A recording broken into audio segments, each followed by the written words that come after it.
नमस्कार प्रेक्षकांनो, स्वागत आहे आपल्या मराठी यूट्यूब चॅनलवर। आज आपण पाहणार आहोत श्री स्वामी समर्थ कसे बदलतात तुमचे प्रारब्ध।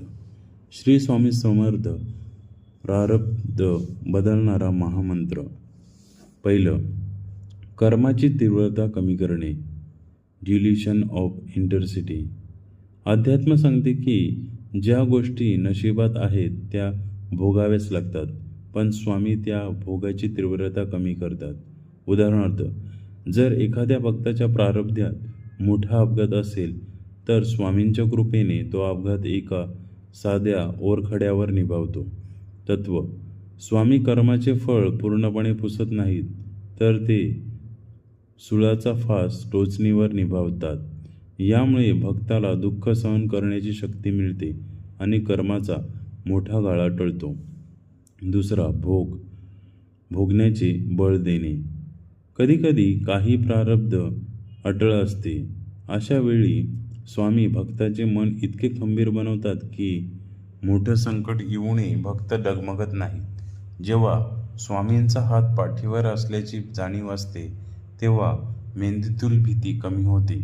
यामुळे भक्त संकटाकडे दुःख म्हणून न पाहता एक प्रक्रिया म्हणून पाहतो।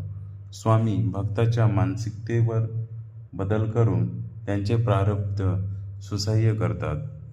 तिसरं, अशक्य कर्माला छेद देणे। काही वेळा स्वामी स्वतःच्या अधिकारात भक्ताचे प्रारब्ध बदलतात।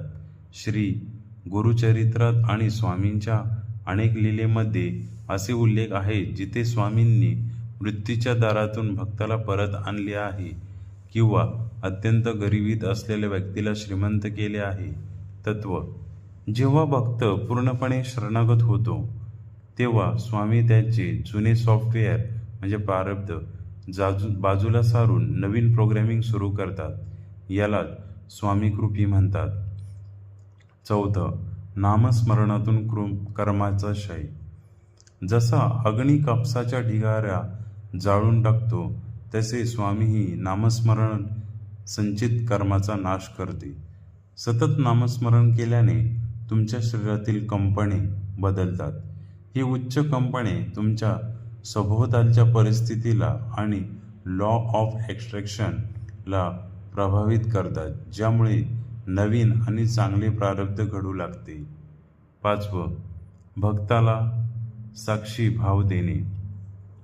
स्वामी भक्ताला ही जाणीव करून देतात की तू हे शरीर नाहीस, तू आत्मा आहेस। एकदा का भक्ताला ही ओळख पटली